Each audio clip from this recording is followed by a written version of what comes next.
ഇതിനകത്തൊരു അഡ്വാൻറ്റേജ് എന്ന് പറഞ്ഞാൽ ഇവരുടെ കാര്യത്തിൽ നമ്മൾ ആ ഇനിഷ്യൽ സബ്സിഡി കൊടുക്കേണ്ട ആവശ്യമില്ല.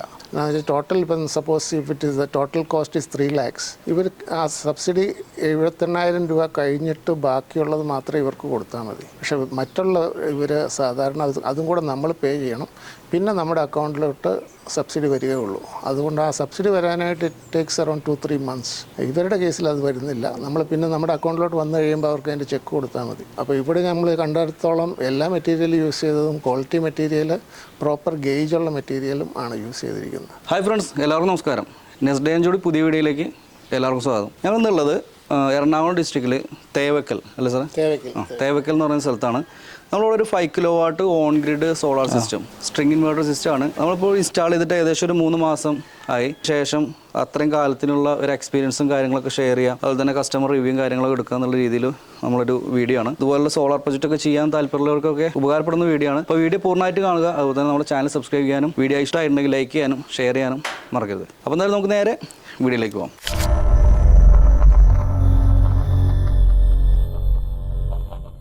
അപ്പോൾ നമ്മൾ കുരുവിള സാറിൻ്റെ വീട്ടിലാണ് ഇപ്പോൾ ഉള്ളത്.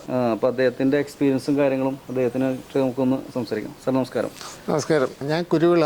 ഞാൻ ബേസിക്കലി ഒരു എഞ്ചിനീയറാണ്. ഞാനിവിടെ എറണാകുളത്ത് വന്നിട്ടിപ്പം 2-3 വർഷമായി. ഇപ്പോൾ ഇവിടെ അടുത്തുള്ള എല്ലാ ഫ്ലാറ്റുകളിലും എല്ലാ വില്ലകളിലും അവർ സോളാർ ഇൻസ്റ്റാൾ ചെയ്തു. ആ കൂട്ടത്തിൽ ഞാൻ ഇൻസ്റ്റാൾ ചെയ്തു. അപ്പം ഇൻസ്റ്റാൾ ചെയ്യുന്നതിന് മുമ്പ് ഒരു ചെറിയ ബാക്ക്ഗ്രൗണ്ട് സ്റ്റഡിയൊക്കെ നടത്തി. ഇവിടെ നമ്മൾക്ക് എൻ്റെ അറിവിൽ 10-300 അപ്രൂവ്ഡ് സോളാർ ഇൻസ്റ്റലേഷൻ ആളുകളുണ്ടെന്നാണ് ഞാൻ അറിഞ്ഞത്. അതിനകത്ത് ഇവരെ തിരഞ്ഞെടുക്കാനുള്ള ഒരു കാരണം എന്ന് പറഞ്ഞു കഴിഞ്ഞാൽ one of the main reason was the quality of the work. എന്ന് പറഞ്ഞാൽ അവർ ഇൻസ്റ്റാൾ ചെയ്തെങ്കിലും എല്ലായിടത്തും ഇൻസ്റ്റാൾ ചെയ്യുന്നുണ്ട്. പക്ഷേ അവർ യൂസ് ചെയ്യുന്ന മെറ്റീരിയൽ ഡിഫറെൻ്റ് ആണ് പലയിടത്തും. അപ്പോൾ ഇവിടെ നമ്മൾ കണ്ടിടത്തോളം എല്ലാ മെറ്റീരിയലും യൂസ് ചെയ്തതും ക്വാളിറ്റി മെറ്റീരിയൽ, പ്രോപ്പർ ഗേജുള്ള മെറ്റീരിയലും ആണ് യൂസ് ചെയ്തിരിക്കുന്നത്. അതുപോലെ സോളാർ പാനൽ അഡാനിയുടെ ആയിരുന്നു, ഇൻവെർട്ടർ UTLൻ്റെ ആയിരുന്നു ഇൻസ്റ്റാൾ ചെയ്തത്. 5 kVA സിസ്റ്റമാണ് നമ്മൾ ഇൻസ്റ്റാൾ ചെയ്തത്. അത് അവരുടെ വർക്കിൽ ഞാൻ വളരെ സാറ്റിസ്ഫൈഡ് ആണ്. രണ്ടാമത്തെ ഒരു കാര്യം, അത് പ്രൊഡക്ഷൻ നന്നായിട്ട് നടക്കുന്നുണ്ട്. ബാക്കിയുള്ള അടുത്തുള്ള ഇവരുടെ പ്രൊഡക്ഷൻ വെച്ച് നോക്കുമ്പോൾ കുഴപ്പമില്ലാതെ നല്ല രീതിയിൽ പ്രൊഡക്ഷൻ നടക്കുന്നുണ്ട്. ഈ സോളാർ പ്രൊജക്റ്റ് ഒക്കെ ചെയ്യാൻ ഇങ്ങനെ ഒരു ഇത്രയും കറണ്ട് ബില്ല് കൂടിയതുകൊണ്ട് മാത്രമാണോ? ശരിക്കും എനിക്ക് ഇതിന് മുമ്പ് വന്നിരുന്ന സോളാർ ബില്ല് ഓൾമോസ്റ്റ് 78,000 റുപ്പീസ് വരുമായിരുന്നു ബൈ മന്ത്ലി, അല്ല, once in 2 months. പിന്നെ ഇപ്പോൾ അത് മിനിമം ചാർജായിട്ട് കുറഞ്ഞിട്ടുണ്ട്. 300 രൂപയാണ് മിനിമം ചാർജായിട്ട് വരുന്നത്. അതുമാത്രമേ ഇപ്പോൾ എല്ലാ മാസങ്ങളിലും വരുന്നുള്ളൂ. 3 phase കണക്ഷനാണ്. 3 phase കണക്ഷനാണ്. അപ്പം ബേസിക് ഏറ്റവും കുറഞ്ഞ ചാർജ് മാത്രമേ വരുന്നുള്ളൂ. പിന്നെ പുതുതായിട്ട് ഇങ്ങനെ ഈ പ്രൊജക്റ്റ് ചെയ്യാൻ താല്പര്യമുള്ള എന്തെങ്കിലും ആർക്കെങ്കിലും ചെയ്ത് പറഞ്ഞ പോലെ ഞാൻ ഇവരുടെ വർക്കിനകത്ത് വളരെ സാറ്റിസ്ഫൈഡ് ആണ്. അല്ലാതെ നമുക്ക് ഈ പ്രൊജക്റ്റ് സോളാർ പ്രൊജക്റ്റ് ചെയ്യാൻ ഇത്രത്തോളം ഇമ്പോർട്ടൻ്റ് ആണെന്നുള്ളൊരു അത് ശരിക്കും പറഞ്ഞാൽ ഇലക്ട്രിസിറ്റി ബില്ല് ഒരു 2,000-3,000-ത്തിൽ കൂടുതൽ വരുന്നവർക്ക് ഇത് ചെയ്യുന്നത് എപ്പോഴും ബെനിഫിഷ്യലായിരിക്കും. കറണ്ട് ചാർജ് കൂടിക്കൊണ്ടിരിക്കുന്നേ ഉള്ളൂ, അതൊരിക്കലും കുറയുകയില്ല. അപ്പം അത് ചെയ്യുന്നത് എപ്പോഴും ബെനിഫിഷ്യലായിരിക്കും. തീരെ കുറഞ്ഞിപ്പോൾ 2,000-ലൊക്കെ താഴെ ബില്ല് വരുന്നവർ ചെയ്തിട്ട് അത് ഫീസിബിൾ ആയിരിക്കുകയില്ല. അല്ലാത്തവർക്ക് അത് തീർച്ചയായിട്ടും ബെനിഫിഷ്യലായിരിക്കും. സബ്സിഡി കാര്യങ്ങളൊക്കെ സബ്സിഡി ഇതിനകത്തൊരു അഡ്വാൻറ്റേജ് എന്ന് പറഞ്ഞാൽ ഇവരുടെ കാര്യത്തിൽ ഇവർ സബ്സിഡി അവർ തന്നെ അബ്സോർവ് ചെയ്യുന്നുണ്ട്. നമ്മൾ ആ ഇനിഷ്യൽ സബ്സിഡി കൊടുക്കേണ്ട ആവശ്യമില്ല. ടോട്ടൽ ഇപ്പം suppose if it is the total cost is 3 lakhs, ഇവർ ആ സബ്സിഡി 78,000 രൂപ കഴിഞ്ഞിട്ട് ബാക്കിയുള്ളത് മാത്രമേ ഇവർക്ക് കൊടുത്താൽ മതി. പക്ഷെ മറ്റുള്ള ഇവർ സാധാരണ അതും കൂടെ നമ്മൾ പേ ചെയ്യണം. പിന്നെ നമ്മുടെ അക്കൗണ്ടിലോട്ട് സബ്സിഡി വരികയുള്ളൂ. അതുകൊണ്ട് ആ സബ്സിഡി വരാനായിട്ട് ഇറ്റ് ടേക്സ് അറൗണ്ട് 2-3 months. ഇവരുടെ കേസിൽ അത് വരുന്നില്ല. നമ്മൾ പിന്നെ നമ്മുടെ അക്കൗണ്ടിലോട്ട് വന്നു കഴിയുമ്പോൾ അവർക്ക് അതിൻ്റെ ചെക്ക് കൊടുത്താൽ മതി. ഇപ്പോൾ വാങ്ങിക്കാനാണ് പോകുന്നത്. അതെ, ആ ഒരു അഡ്വാൻറ്റേജ് ഉണ്ട്. മറ്റുള്ള മിക്കവാറും ഞാൻ കോൺടാക്ട് ചെയ്ത മറ്റെല്ലാവരും തന്നെ അവർ സബ്സിഡി എടുക്കുകയില്ല, നമ്മുടെ അക്കൗണ്ടിലോട്ട് അത് വരികയുള്ളൂ. പക്ഷേ അതിന് 2-3 മാസം എടുക്കും. ഈ കേസിൽ അതൊരു അഡ്വാൻറ്റേജാണ്. പിന്നെ ഇപ്പോൾ എത്ര ടോട്ടൽ കോസ്റ്റ് എന്ന് കസ്റ്റമറോട് പറഞ്ഞു? ടോട്ടൽ കോസ്റ്റ് ഈ 5 kilowatt സിസ്റ്റത്തിന്, 5 എന്ന് പറഞ്ഞു കഴിഞ്ഞാൽ എക്സാക്ട്ലി 560 വാട്ടിൻ്റെ 9 പാനലുകളാണ്. അപ്പം 5.05 ജസ്റ്റ് അബവ് 5 kilowatt വരുന്നത്. അതിന് വന്ന കോസ്റ്റ് 2,10,000 രൂപയാണ് സബ്സിഡി കഴിഞ്ഞിട്ടുള്ളത്. സബ്സിഡി വരുന്നത് നമ്മുടെ അക്കൗണ്ടിലോട്ട് വരും. അപ്പോൾ ഇവർക്ക് അതിൻ്റെ ചെക്ക് എഴുതി കൊടുത്താൽ മതി.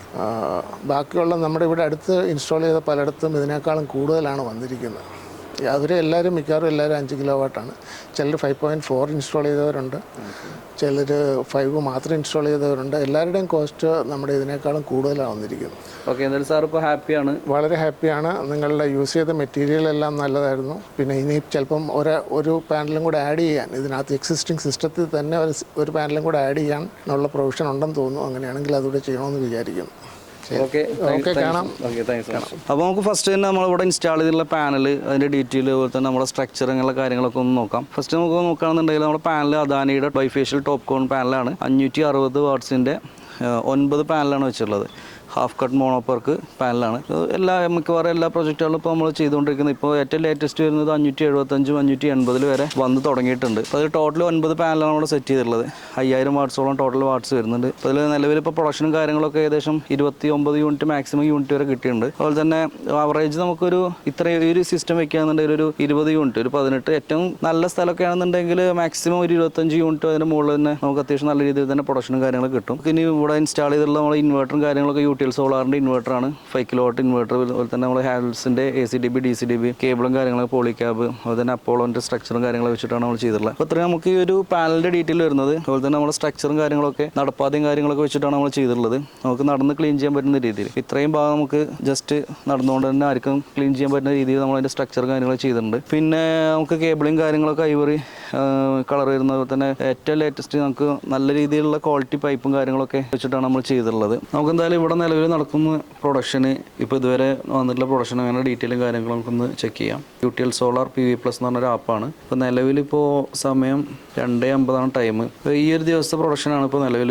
18.60 യൂണിറ്റ് പ്രൊഡക്ഷൻ വന്നിട്ടുണ്ട്. 31/1/2025. ചില സമയത്ത് ക്ലൗഡി ആയതുകൊണ്ട് അതിനനുസരിച്ച് ഗ്രാഫിൽ വ്യത്യാസം വന്നിട്ടുണ്ട്. ഇനി നമുക്ക് മന്ത്ലി പ്രൊഡക്ഷൻ എടുക്കാം. മന്ത്ലി പ്രൊഡക്ഷൻ എടുക്കുകയാണെങ്കിൽ മാക്സിമം നമുക്ക് പ്രൊഡക്ഷൻ വന്നിട്ടുള്ള ചില ദിവസങ്ങൾ 29.10 യൂണിറ്റ് വരെ വരുന്നുണ്ട്. 28-ാം തീയതിയൊക്കെ ആയിട്ട് ആ ഒരു പ്രൊഡക്ഷൻ വന്നിട്ടുള്ളത്. 27-ാം തീയതി ഒരു മാസം ടോട്ടൽ പ്രൊഡക്ഷൻ വന്നിട്ടുള്ളത് ഒന്ന് നോക്കി നോക്കാം. നമുക്ക് ആനുവൽ എടുത്തു കഴിഞ്ഞാൽ ടോട്ടൽ പ്രൊഡക്ഷൻ ഇപ്പോൾ ഈ ഒരു മാസം വന്നുള്ളത് 736 യൂണിറ്റ്. ആവറേജ് നമുക്കൊരു 20 യൂണിറ്റ് വെച്ചിട്ട് ഒരു മന്ത്ലി എഴുതുന്നുണ്ടെങ്കിൽ 600 യൂണിറ്റ് വരിക. ഒരു 25 യൂണിറ്റോളം നമുക്ക് ആവറേജ് പ്രൊഡക്ഷൻ വന്നിട്ടുണ്ട്. അത്യാവശ്യം നല്ലൊരു പ്രൊഡക്ഷൻ വന്നിട്ടുണ്ട്. 25 യൂണിറ്റ് ആ റേഞ്ചിൽ. അതിൻ്റെ മുകളിലേക്ക് എന്തായാലും ചില ദിവസങ്ങളിൽ വ്യത്യാസമുണ്ട്. ക്ലൗഡി ഒക്കെ ആവുന്ന ദിവസങ്ങളിൽ ചില ദിവസങ്ങളിൽ വ്യത്യാസം വന്നിട്ടുണ്ട്. ആനുവലി നമുക്ക് കഴിഞ്ഞ വർഷത്തെ വേണമെന്നുണ്ടെങ്കിൽ ഒന്ന് ജസ്റ്റ് ചെക്ക് ചെയ്യാം. 2024 നമ്മൾ ഇൻസ്റ്റാൾ ചെയ്തതിന് ശേഷം ഡിസംബർ മാസത്തിൽ എടുക്കുകയാണെന്നുണ്ടെങ്കിൽ 638 യൂണിറ്റ് ആവുന്നുള്ളൂ. ഈ ഒരു മാസം അത്യാവശ്യം നല്ല രീതിയിൽ പ്രൊഡക്ഷൻ വന്നിട്ടുണ്ട്. നമുക്കൊരു ആവറേജ് നമുക്കൊരു 25 യൂണിറ്റിൻ്റെ അടുത്ത് 20 മുതൽ 25 യൂണിറ്റ് വരെ ആവറേജ് പ്രൊഡക്ഷൻ കാര്യങ്ങളൊക്കെ വന്നിട്ടുള്ള ഒരു സൈറ്റാണിത്. കസ്റ്റമറും ഹാപ്പിയാണ്. പിന്നെ ഇവിടെ അത്യാവശ്യം നല്ല വെയിൽ കിട്ടുന്ന സ്ഥലമാണ്. കാരണം ഷെയ്ഡൊന്നുമില്ല, ഫുള്ള് ഫ്ലാറ്റ് റൂഫാണ്. അതുപോലെ തന്നെ മരങ്ങൾ തടസ്സങ്ങളൊന്നുമില്ല. രാവിലെ ഒരു 5-6 മണി മുതൽ 6-6:30 മുതൽ വൈകുന്നേരം ഒരു 6 മണി 6:30 വരെയൊക്കെ എന്തായാലും നല്ല രീതിയിൽ പ്രൊഡക്ഷൻ കിട്ടുന്ന സ്ഥലമാണ്. അപ്പോൾ നമുക്ക് ഇതൊരു സ്ട്രിങ് ഇൻവേർട്ടർ സിസ്റ്റമാണ്. ഇതിന് ബദലായിട്ട് നമുക്ക് വേണമെന്നുണ്ടെങ്കിൽ മൈക്രോ ഇൻവേർട്ടർ സിസ്റ്റത്തിൽ നമുക്ക് പ്രൊജക്റ്റുകൾ ചെയ്യാം. മൈക്രോ ഇൻവേർട്ടർ പറഞ്ഞു കഴിഞ്ഞാൽ ഓരോരോ ഇൻവേർട്ടറിന് ഓരോരോ പാനലാണ് വരിക. ഇത് ഫുള്ളി സീരീസ് ആയിട്ട് കണക്റ്റഡ് ആയിട്ട് ഒരു MPPT സിസ്റ്റത്തിൽ വന്നിട്ട് നമുക്ക് പ്രൊഡക്ഷൻ വരുന്ന പാനൽ, അങ്ങനെയാണ് സിസ്റ്റം വരുന്നത്. ഇതിൽ ഏതെങ്കിലും ഒരു പാനലിന് ഷെയ്ഡ് ബാധിക്കുകയാണെന്നുണ്ടെങ്കിൽ നമുക്ക് മൊത്തത്തിൽ ആ ഒരു മൊത്തം സിസ്റ്റത്തിലും മൊത്തം ആംബിയറിലും ലോസ് വരാനുള്ള സാധ്യതയുണ്ട്. അപ്പോൾ ക്ലൗഡി ആയിട്ടില്ല. അപ്പോൾ ഇതിങ്ങനെ മറവും തെങ്ങിൻ്റെയും അതുപോലെ തന്നെ മരങ്ങളൊക്കെ വരുന്ന സ്ഥലമാണെന്നുണ്ടെങ്കിൽ നമുക്ക് അവിടെ വെക്കാൻ പറ്റുന്ന സ്ട്രിങ് ഇൻവേർട്ടറിന് പകരം മൈക്രോ ഇൻവേർട്ടർ വെക്കാം. മൈക്രോ ഇൻവേർട്ടർ പറഞ്ഞു കഴിഞ്ഞാൽ ഓരോരോ പാനലിനും ഓരോരോ ഇൻവേർട്ടറാണ് വരുന്നത്. അത് ഡയറക്റ്റ് നമുക്ക് DC കറണ്ട് AC കറണ്ടായിട്ട് കൺവേർട്ട് ചെയ്ത് വരുന്നതായതുകൊണ്ട് നമുക്ക് ഓരോരോ പാനലിനും ഇൻവേർട്ടർ വരുമ്പോൾ നമുക്ക് ഷെയ്ഡ് വരികയാണെന്നുണ്ടെങ്കിൽ ആ പാനൽ ഇതിന് വരുന്ന ഷെയ്ഡ് മറ്റുള്ള പാനലുകൾക്ക് ബാധിക്കില്ല. സെപ്പറേറ്റാണ് പ്രൊഡക്ഷൻ വരിക. അപ്പോൾ അതുകൊണ്ട് നമുക്ക് ഇതുപോലെ മരങ്ങളും കാര്യങ്ങളൊക്കെ ഉള്ള സ്ഥലങ്ങളാണെന്നുണ്ടെങ്കിൽ നമുക്ക് ഏറ്റവും നല്ലത് മൈക്രോ ഇൻവേർട്ടറാണ്. അല്ല ഇതേപോലെ ഓപ്പൺ ആയിട്ടുള്ള സ്ഥലമാണെന്നുണ്ടെങ്കിൽ നമുക്ക് സ്ട്രിങ് ഇൻവേർട്ടർ വെച്ചാൽ മതി. പ്രൊഡക്ഷനൊക്കെ ഏകദേശം ഈക്വലാവും.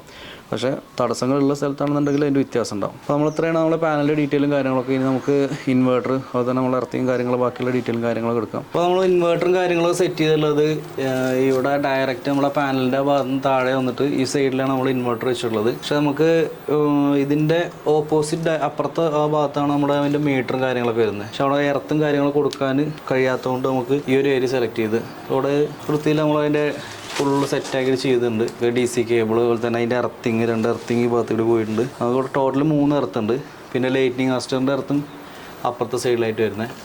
അപ്പോൾ നമ്മൾ ഹാവൽസിൻ്റെ DCDB അതുപോലെ തന്നെ ACDB കാര്യങ്ങളൊക്കെയാണ് സെറ്റ് ചെയ്തിട്ടുള്ളത്. കേബിൾ ട്രെയും കാര്യങ്ങൾ കൊടുത്തിട്ട് എർത്ത് ബെഞ്ചൊക്കെ വെച്ചിട്ട് നല്ല സെറ്റായി നീറ്റായിട്ട് ചെയ്തിട്ടുണ്ട്. പിന്നെ പൈപ്പും കാര്യങ്ങളൊക്കെ നല്ല വെയിലും കൊണ്ടു കഴിഞ്ഞാൽ നമുക്കൊന്നും നാശാവാത്ത ടൈപ്പ് പൈപ്പ്, അതുപോലെ തന്നെ ക്ലാമ്പ് കാര്യങ്ങളൊക്കെ ഫിക്സ് ചെയ്ത് നീറ്റായിട്ട് വൃത്തിയായിട്ട് നമ്മളതിൻ്റെ സെറ്റ് ചെയ്തിട്ടുണ്ട്. ഇത് എർത്ത് ഈ ഭാഗത്ത് തന്നെയാണ് എർത്ത് സെറ്റ് ചെയ്തിട്ടുള്ളത്. നമുക്ക് ഇതിൽ മെറ്റലും കാര്യങ്ങളൊക്കെ അവർ ഇട്ടിട്ട് മുകളിൽ കൂടി കവർ ചെയ്തിട്ടുണ്ട്. എർത്ത് ചേമ്പറൊക്കെ വെച്ചിട്ടാണ് നമ്മൾ സെറ്റ് ചെയ്തിട്ടുള്ളത്. ഇതിലിപ്പോൾ നിലവിൽ പ്രൊഡക്ഷൻ നടന്നുകൊണ്ടിരിക്കുന്ന ഏകദേശം 2000 വാട്ട്സിൻ്റെ അടുത്ത് പ്രൊഡക്ഷൻ നടന്നുകൊണ്ടിരിക്കുന്നുണ്ട്. 5-6 ആംപിയർ വെച്ചിട്ട് നമുക്ക് പ്രൊഡക്ഷൻ നടന്നുകൊണ്ടിരിക്കുന്നുണ്ട്. നമുക്ക് മീറ്ററും കാര്യങ്ങളും ജസ്റ്റ് ചെക്ക് ചെയ്യാം. അതുപോലെ തന്നെ ഇപ്പോൾ നിലവിൽ എത്രത്തോളം യൂണിറ്റ് എക്സ്പോർട്ടായിട്ട് പോയിട്ടുണ്ട് അങ്ങനെ ഡീറ്റെയിലും കാര്യങ്ങളൊക്കെ നോക്കാം. അപ്പോൾ നമ്മൾ ഈ ഒരു ഭാഗത്ത് ഈ ഒരു വീടിൻ്റെ നേരെ ഓപ്പോസിറ്റ് ഈ ഒരു സൈഡിലായിട്ട് നമ്മൾ മീറ്റർ ബോക്സും കാര്യങ്ങളും വെച്ചിട്ടുള്ളത്. ഇപ്പോൾ ഇവിടെ KCB മീറ്റർ ഈ ഭാഗത്ത് തന്നെയാണ് വരുന്നത്. അപ്പോൾ അതിന് തൊട്ട് ചാരിയിട്ട് തന്നെ നമുക്ക് മീറ്റർ വെച്ചിട്ടുണ്ട്. ഇപ്പം ടോട്ടൽ ജനറേഷൻ കാര്യങ്ങളൊക്കെ ഇതിൽ കാണാം. ടോട്ടൽ നമുക്ക് ജനറേഷൻ വന്നുള്ളത് 1587 യൂണിറ്റാണ് ജനറേഷൻ വന്നുള്ളത്. നമുക്ക് വിഷൻ ടെക്കിൻ്റെ മീറ്റർ, എനർജി മീറ്റർ. ഇനി നമുക്ക് ഇവിടെ ഈ ഒരു ഭാഗത്തായിട്ട് നമുക്ക് ഇപ്പുറം ഭാഗത്താണ് നമുക്ക് ഇതിൻ്റെ നെറ്റ് മീറ്റർ വെച്ചിട്ടുള്ളത്. ഇത് KCB വെച്ചാണ്. KCB വെച്ച മീറ്റർ സെയിം തന്നെയാണ്, വിഷൻ ടെക്കിൻ്റെയാണ് ബ്രാൻഡ് വരുന്നത്. ഇപ്പോൾ ടോട്ടൽ നമുക്ക് നെറ്റ് എക്സ്പോർട്ട് എന്നുള്ളത് 745 യൂണിറ്റാണ്. പകൽ യൂസ് ചെയ്തതിന് ശേഷം ബാലൻസ് നമുക്ക് ആ ഒരു പകൽ സമയത്ത് തന്നെ നമുക്ക് എക്സ്പോർട്ടായിട്ട് കൊടുത്തിട്ടുള്ള യൂണിറ്റ്. ഇമ്പോർട്ട് 490 ചില യൂണിറ്റ് നമുക്ക് ഇമ്പോർട്ടായിട്ട് വരുന്നുണ്ട്. അപ്പോൾ ടോട്ടൽ നമുക്ക് ഇത്രയും കാലത്തിൻ്റെ ഉള്ളിൽ നമ്മൾ കൂടുതൽ അങ്ങോട്ട് ജനറേഷൻ ചെയ്ത് കൊടുത്തിട്ടുള്ളത് 200 യൂണിറ്റുകളുടെ മുകളിൽ ജനറേഷൻ കൂടുതലായിട്ട് കൊടുത്തിട്ടുണ്ട്. നമുക്ക് ഏകദേശം ഈക്വലായിട്ട് തന്നെയാണ് അവരെ ബില്ലും കാര്യങ്ങളൊക്കെ. എനർജി ചാർജ് 0 എനർജി ചാർജ് ആയിട്ടുണ്ട്. അതുപോലെ തന്നെ നമുക്ക് കൂടുതൽ യൂണിറ്റ് അങ്ങോട്ട് എക്സ്പോർട്ടായിട്ട് കൊടുത്തിട്ടുണ്ട്. അപ്പോൾ ഫ്രണ്ട്സ്, അപ്പോൾ അത്രയും നമ്മൾ ഈ ഒരു 5 kilowatt on grid solar system അതിൻ്റെ ഡീറ്റെയിലും കാര്യങ്ങളൊക്കെ നമുക്ക് അറൗണ്ട് ഒരു 12,000 രൂപ വരെയൊക്കെ കറണ്ട് ബില്ല് വരുന്ന വീടുകളിലും സ്ഥാപനങ്ങളിലൊക്കെ ഇൻസ്റ്റാൾ ചെയ്യാൻ പറ്റുന്ന ഒരു പ്രൊജക്റ്റാണ് 5 കിലോവാട്ട് സിസ്റ്റം. നമുക്ക് ഡെയിലി ഒരു 20 യൂണിറ്റ് 25 യൂണിറ്റ് വരെയൊക്കെ മാക്സിമം പ്രൊഡക്ഷൻ കാര്യങ്ങളൊക്കെ കിട്ടുന്ന ഒരു പ്രൊജക്റ്റാണ്. അപ്പോൾ നിലവിൽ നമുക്ക് ഇതിന് 78,000 രൂപ വരെ സബ്സിഡിയും കിട്ടുന്നുണ്ട്. നമുക്ക് 3 കിലോവാട്ടിൻ്റെ മുകളിൽ 10 കിലോവാട്ട് വരെയാണെന്നുണ്ടെങ്കിൽ നമുക്ക് 78,000 രൂപയാണ് സബ്സിഡി. പിന്നെ ഏറ്റവും ഇപ്പോൾ നിലവിലിപ്പോൾ നമുക്ക് ഏറ്റവും റണ്ണിങ്ങിൽ നമുക്ക് ഏറ്റവും വലിയൊരു അഡ്വാൻറ്റേജ് ആയിട്ട് നമുക്ക് ഇതുപോലെ പ്രൊജക്റ്റൊക്കെ ചെയ്യാൻ താല്പര്യമുള്ളവർക്ക് ഉള്ള ഏറ്റവും നല്ലൊരു ബെസ്റ്റ് ഒരു ഓഫറല്ല, നമുക്ക് ഏറ്റവും ബെസ്റ്റ് ടൈമാണ്. കാരണം നമുക്ക് ഇപ്പോൾ സബ്സിഡി 78,000 വരുന്നുണ്ട്. അതുപോലെ തന്നെ നമുക്ക് ഈ ടോട്ടൽ എമൗണ്ട് നമുക്ക് ബാങ്ക് ഫിനാൻസ് വഴി നമുക്ക് വലിയ കൂടുതൽ പേപ്പർ വർക്കും കാര്യങ്ങളൊന്നും ഇല്ലാതെ ജാമ്യം കാര്യങ്ങളൊന്നും ഇല്ലാതെ തന്നെ നമുക്ക് ബാങ്ക് ഫിനാൻസ് വഴി ഒരു 7% മുതൽ 9.7% വരെ മാക്സിമം അത്രയേ ഉള്ളൂ നമുക്ക് അതിൻ്റെ ഇൻട്രസ്റ്റ് വരുള്ളൂ. അപ്പോൾ ആ ഒരു ചെറിയൊരു തുക മുടക്കിക്കൊണ്ട് മാസം നമുക്ക് അടച്ചു തീർത്തിട്ട് 10 വർഷം വരെ കാലാവധി നമുക്ക് ലോൺ വഴി നമുക്ക് EMI വഴി നമുക്ക് ഇതുപോലുള്ള പ്രൊജക്റ്റുകൾ ചെയ്യാൻ പറ്റും. അപ്പോൾ ഒരു ക്യാഷും നമുക്ക് മുതൽ മുടക്കില്ലാതെ തന്നെ നമുക്ക് ചെയ്യാൻ പറ്റും ഇതുപോലുള്ള പ്രൊജക്റ്റുകൾ. ഇപ്പോൾ ഉദാഹരണത്തിന് നമുക്കൊരു ബാങ്ക് ലോൺ വഴിയാണ് നമ്മൾ ഇങ്ങനെ ഒരു പ്രൊജക്റ്റ് ചെയ്യാന്നുണ്ടെങ്കിൽ നമ്മളെ സ്കീം എന്ന് വെച്ച് കഴിഞ്ഞാൽ നമ്മൾ സബ്സിഡി കഴിഞ്ഞുള്ള എമൗണ്ടാണ് വാങ്ങിക്കുന്നത്. അപ്പോൾ ഇതിന് ഈ ഒരു സിസ്റ്റത്തിന് നമുക്ക് ഹോൾ പ്രൊജക്റ്റ് നമുക്ക് ടോട്ടൽ എമൗണ്ട് വന്നിട്ടുള്ള 2,88,000 രൂപയാണ്. അതിൽ 78,000 രൂപ സബ്സിഡി കിട്ടി കഴിഞ്ഞാൽ ബാലൻസ് 2,10,000 വരുന്നത്. ഇപ്പോൾ ഈ 2,10,000 വേണമെന്നുണ്ടെങ്കിൽ നമുക്ക് ലോൺ എടുക്കാം. ഇനി അതല്ല ടോട്ടൽ എമൗണ്ട് നമുക്ക് ലോണായിട്ട് ബാങ്കിൽ നിന്ന് കിട്ടും. അപ്പോൾ നമുക്ക് ഫസ്റ്റ് പേയ്മെൻ്റ് ഒന്നും എന്തായാലും അടയ്ക്കേണ്ടി വരില്ല. 0 ഡൗൺ പേയ്മെൻറ്റാണ് വരുന്നത്. നമ്മൾ ആൾ കേരള നമ്മളിതിൻ്റെ പ്രൊജക്റ്റും കാര്യങ്ങളൊക്കെ ചെയ്തുകൊണ്ടിരിക്കുന്നുണ്ട്. അതുപോലെ തന്നെ എല്ലായിടത്തും നമുക്ക് സർവീസും കാര്യങ്ങളൊക്കെ കൊടുക്കാൻ പറ്റുന്നുണ്ട്. അപ്പോൾ ബാക്കി ഡീറ്റെയിൽസും കാര്യങ്ങളൊക്കെ ഉണ്ടെങ്കിൽ നമുക്ക് നമ്മളെ കോൺടാക്ട് ചെയ്തിട്ട് അതിൻ്റെ കൊട്ടേഷൻ കാര്യങ്ങളൊക്കെ അയച്ചു തരും. നമ്മൾ മെയിനായിട്ട് ചെയ്യുന്നത് നമുക്ക് അദാനിയുടെ പാനൽ, അതുപോലെ തന്നെ വാരി, വിക്രം, UTL എന്ന് പറഞ്ഞ ബ്രാൻഡിലൊക്കെ പാനൽ വരുന്നത്. അതുപോലെ തന്നെ ഇൻവെർട്ടർ ആണെന്നുണ്ടെങ്കിൽ കസ്റ്റമൈസ് ആയിട്ട് തന്നെയാണ് 10 വർഷം ഓൺ സൈറ്റ് സർവീസ് വരുന്ന UTLൻ്റെ ഇൻവെർട്ടറാണ് നമ്മൾ മെയിനായിട്ട് ചെയ്യുന്നത്. പിന്നെ അതുപോലെ തന്നെ ഇതുപോലുള്ള ബ്രാൻഡുകൾ കോമൺ ആയിട്ട് UTL, അതുപോലെ തന്നെ V-Guard, ഗ്രോവാട്ട്, അങ്ങനെ ഒരുപാട് ബ്രാൻഡുകൾ നമ്മൾ ചെയ്യുന്നുണ്ട്. സർവീസും കാര്യങ്ങളൊക്കെ ബെറ്റർ ആയിട്ടുള്ള കമ്പനി എടുക്കുക എന്നുള്ളതാണ് പ്രധാനം. അതുപോലെ തന്നെ നമുക്ക് സർവീസ് ആനുവലി നമുക്ക് 2 വർഷം പ്രാവശ്യമെങ്കിലും നമുക്ക് വന്നിട്ട് സൈറ്റും കാര്യങ്ങളൊക്കെ സർവീസും കാര്യങ്ങളൊക്കെ ചെയ്ത് കൊടുക്കും. അപ്പോൾ അത്രയാണ് നമ്മളെ ഡീറ്റെയിൽ വരുന്നത്. അപ്പോൾ നമുക്ക് ഈ ഒരു വീഡിയോ എല്ലാവർക്കും ഉപകാരപ്രദമായിട്ടുണ്ടെങ്കിൽ, വീഡിയോ ഇഷ്ടമായിട്ടുണ്ടെങ്കിൽ ലൈക്ക് ചെയ്യാനും അതുപോലെ തന്നെ നമ്മുടെ ചാനൽ സബ്സ്ക്രൈബ് ചെയ്യാനും മറക്കരുത്. അപ്പോൾ എന്നാലും ഇതുപോലൊരു നല്ല വീഡിയോയിൽ കാണുന്നവരെ എല്ലാവർക്കും ശുഭദിനം. ഞാൻ പ്രവീൺ പ്രഭാകരൻ, സൈനിങ് ഓഫ്.